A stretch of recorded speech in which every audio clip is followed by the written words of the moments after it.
हर हर महादेव, देवों के देव महादेव के चरण में प्रणाम करता हूँ। दुर्गा माँ के चरण में प्रणाम करता हूँ। सरस्वती माँ के चरण में प्रणाम करता हूँ। गणेश भगवान के चरण में प्रणाम करता हूँ।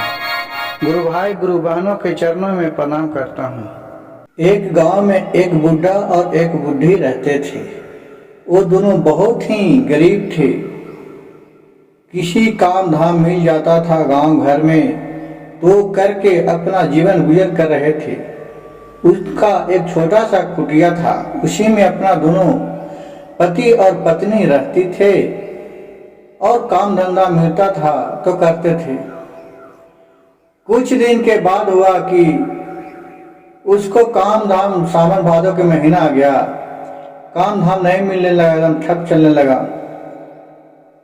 अब बूढ़े अपने पत्नी से बोलती हैं कि हे प्राण प्यारी, अब तो काम धाम यहाँ नहीं मिल रहा है, हम लोग का कैसे खाना पीना चलेगा। उनके पत्नी बोले कि क्यों आप इतना व्याकुल हैं, देखिए शंकर भगवान का सामने मंदिर है, चलिए वहीं हम लोग खड़ा होकर भगवान से मांगेंगे कुछ खाने पीने के लिए, तो प्रभु कोई पर प्रसादी दे ही देगा, उससे खा के हम लोग जीवन व्यतीत कर लेंगे। क्योंकि उन लोग 3-4 दिन से खाना नहीं खाए थे। गुरु भाई गुरु बहन, सोचिए कि जब प्रभु परीक्षा लेते हैं तो इतना परीक्षा लेते हैं कि जो एकदम लास्ट हो जाता है, आदमी थक जाता है, तब प्रभु का कृपा जागता है और देखते हैं कि सेवक हमको कब तक बर्दाश्त कर सकता है। लेकिन क्या करे गुरु भाई गुरु बहन, आदमी को मार तो कोई बर्दाश्त नहीं कर सकता है, लेकिन भगवान का मार सबको बर्दाश्त करना ही पड़ता है, चाहे जिस रूप में करे, रो के करे, हंस के करे, सब उन्हीं का देन है। हम लोग क्या हैं, हम लोग तो एक मिट्टी का खिलौना है कि जो खेल रहे हैं। कब मिट्टी का खिलौना फूट जाएगा उसका कोई नहीं जानते हैं। जब तक हम लोग जिंदा हैं, सांस चल रहा है, तो हमारे माँ है, बाप है, भाई है, भतीजा है, बेटा है, बेटी है, सब है। और जब हमको प्राण टूट जाता है तो इस दुनिया को छोड़कर अलविदा कर देते हैं और कोई नहीं रहते हैं। ये नीचे क्या है, मृत्यु भुवन एक माया का जाल है, जिस जाल में हम लोग फंसे रहते हैं। और उसी तरह वो अपने दोनों व्यक्ति बतिया के और शिव भगवान के मंदिर में जाके और वहाँ ध्यान कर लेते कि कोई आके प्रभु हमको भोजन देंगे। उस मंदिर में इतना भीड़ था कि इसको कोई भी प्रसादी नहीं दे रहा था। जो भी प्रसादी वहाँ चढ़ावा हो रहा था वो उसी जगह बट जा रहा था। अब ये दोनों को हिम्मत नहीं चल रहा था कि हम अंदर जाएं प्रसादी लेने के लिए। ये दोनों दरवाजे पर खड़ा होके अपना शिव गुरु के ध्यान लगा के मन ही मन बोल रहे थे कि हे भोलेनाथ, हमको कब खाना मिलेगा। एक उधर से आए सेवक जो पूरा पुआ पकवान ले लेते, शंकर भगवान के भोग लगाए, और जब वो आने लगे मंदिर से तो इसी बूढ़ा और बूढ़ी पर नजर पड़ा। देखा कि इन लोग तो बहुत देर से खड़ा है, लग रहा है कि इनको प्रसादी नहीं मिल रहा है, चलो उनको मैं प्रसादी दे देता हूँ। और फिर लाकर प्रसादी बूढ़ा, माँ और बूढ़ी को दिया। ये देखकर बूढ़ी माँ और बूढ़े उस व्यक्ति को धन्यवाद दिया और बोले कि हे महादेव, इनको सदा सुखी रहे। कम से कम किसी को कोई अच्छा काम करता है, कोई भूखे को खाना देता है तो दिल से तो आशीर्वाद दे वही करता है। गुरु भाई गुरु बहन, वो आशीर्वाद दिया और फिर वहां से दोनों बेकर खाना खाने के लिए और अपने खाना लेके चले आए। जैसी खाना खाने के लिए बैठा, उधर से एक औरत आई और बहुत इसके पास रोने लगी, बोली कि हमको बहुत कष्ट के भूख लगल है और मेरे बेटे 2 दिन से भूखा है। और वो दोनों छोटे छोटे बेटे को लिया हुआ था। बोला कि हमको खाना दे दीजिए और बहुत रोने लगा। इन दोनों को दया आ गया बूढ़ा बूढ़ी के वो दोनों खाना उसको दे दिया। बोला कि लग रहा है कि ये बहुत भूखा है, चलो हम लोग और भी भूखा रह जाएंगे, कम से कम ये बालक लोग तो भूखा नहीं रहेगा। हो सकता है कि इनको शंकर भगवान ने ही भेजे होंगे परीक्षा लेने के लिए। और इतना बोल के मने मन और खाना दे दिया। फिर वहां से दोनों अपना घर चले गए।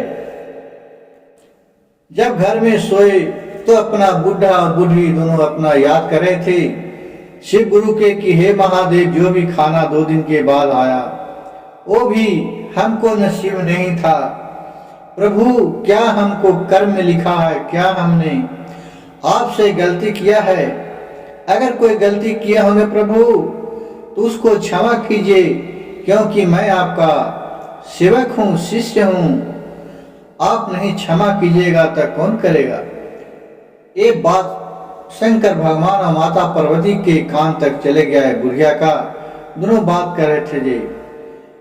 शंकर भगवान को बहुत ममता आया और माता पार्वती को। ये दोनों वहां से 2 आदमी को भेजे भोजन लेके कि जाओ उस बूढ़ी माँ और बूढ़े को ये खाना दे के आओ, क्योंकि वो 4 दिन से भूखा हुआ है और मेरे ध्यान लगाया हुआ है। वहां से शिवलोक से 2 आदमी आए, वो साधु के रूप में आए और वो घड़ी 10 रात बज रहा था। केवाड़ी ढकढकाए, बोले माता माता उठिए ना, मेरे पास कुछ खाना बच गया है, उसको खा लीजिए, मैं खाना नहीं खा पाऊंगा। इतना सुनकर दोनों उठे। कहा है रात में कौन आए? हो सकता है कि भोलेनाथ ही किसी रूप में आए होंगे। दरवाजे खोल के बूढ़ा ने देखा तो देख रहा कि एक साधु महात्मा 2 खड़ा है और इनको खाना दिए और लेके वो साधु महात्मा को बहुत ही धन्यवाद किए और फिर अंदर आके और दोनों बेकर खाना खाने लगे।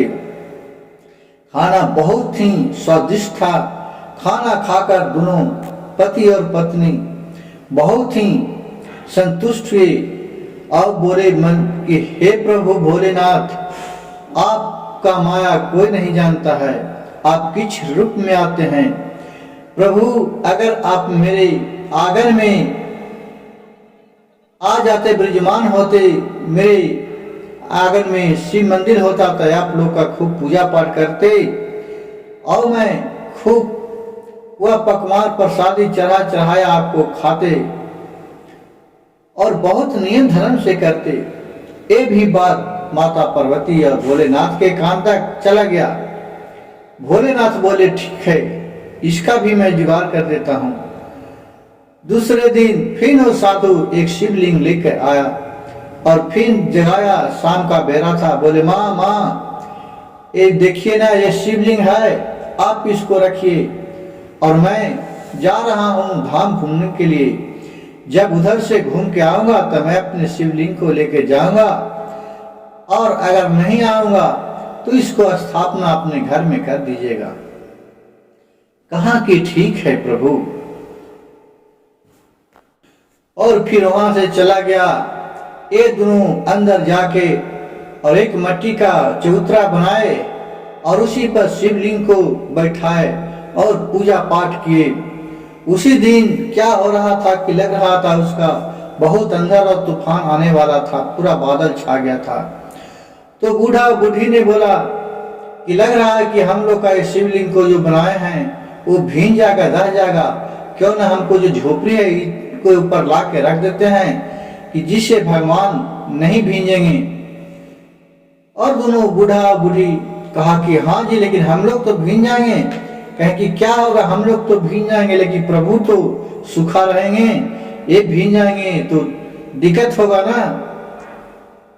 उनकी पत्नी बोली कि हाँ आप ठीक ही कह रहे हैं। और फिर लाके वहां से अपने छप्पर को रख दिए और बारिश हुआ तो शिवलिंग नहीं भीजा। तो वहां भगवान देख रहे हैं कि बारिश में हम भी नहीं भींगे, क्या बात है। तो अपने ध्यान लगाए तो देख रहे हैं कि जो मैं शिवलिंग दिए थे वही अपने भींज के और हमको वो नहीं भींजने दे रहा। वो तुरंत विश्वकर्मा भगवान को आदेश दिए, भोलेनाथ कि हे विश्वकर्मा जी आप जाइए और उस बूढ़ा और बूढ़ी जो मेरे दिल को इतना प्रेम पूर्वक मानते हैं उनको आप पूरा महल बना दीजिए। किसी तरह के खाने पीने का सुविधा नहीं रखिए, व्यवस्था सब तरह का रखिए, उसको किसी भी तरह का कमी नहीं हो। और मेरा शिव मंदिर उन्हीं का जिस जगह स्थापना किया है उसी जगह भव्य शिव मंदिर बना दीजिए। भोलेनाथ के आदेश मानकर विश्वकर्मा भगवान आए और रातों रात सब तैयार कर दिए। जहां तक उनको नजर गया, जहां तक वो माया का नगरी बसा दिए। जो भी उस नगरी में आते थे उसको सब भोलेमय शिवमय हो जाते थे और वहां किसी को भूख प्यास नहीं लगे, एकदम अमृत का समान रहे। और उनके जो भी कुटिया में जाए वहां खाना के लिए कोई कमी नहीं रहता था भोलेनाथ की कृपा से। भोलेनाथ जिस तरह उस बूढ़ी और पति पत्नी पर कृपा बरसाए उसी तरह कथा सुनने वाले और कथा कहने वाले पर भी कृपा बरसाएगा। हर हर महादेव, घर घर महादेव। अगर मेरा वीडियो अच्छा लगे गुरु भाई गुरु बहन तो एक लाइक और सब्सक्राइब जरूर कर दीजिएगा, ताकि ऐसा अच्छा कहानी आप लोग के साथ सामने पेश करता रहूं। माई यूट्यूब चैनल शिव भक्त सविता।